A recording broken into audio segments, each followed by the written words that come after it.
You're listening to Brain Lenses, a show about how we perceive the world, ourselves, and each other. I'm Colin Wright.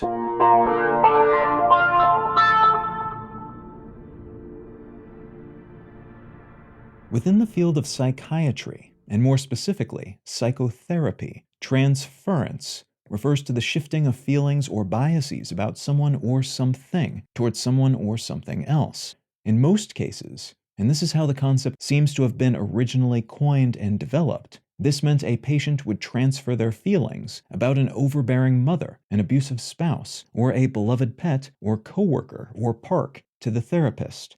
They would love or eroticize or hate or mistrust the person they were sitting with while working through these feelings or psychological postures that were originally aimed at someone or something else.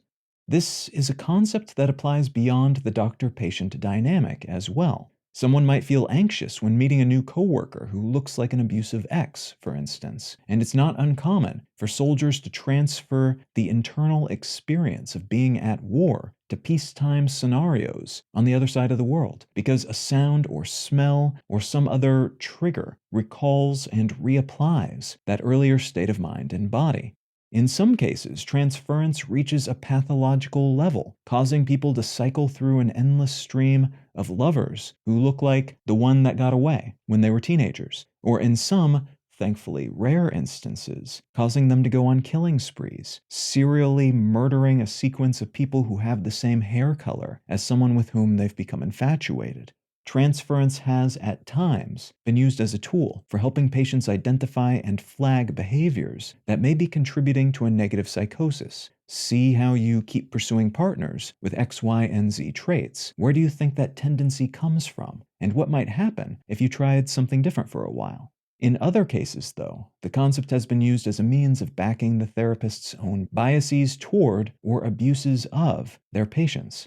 Psychotherapists have sometimes justified their sexualization and even inappropriate relationships with their patients, inappropriate because of the power dynamics at play, by pointing at so-called countertransference, which basically means their emotional entanglement with the patient and the shifting of their preferences and behaviors as a consequence of that entanglement.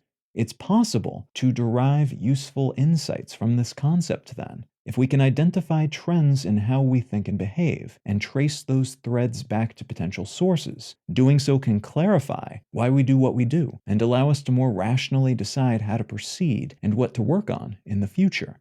We can also be manipulated by these biases and urges, though, and historically, those on the receiving side of this type of analysis have been especially prone to such manipulation.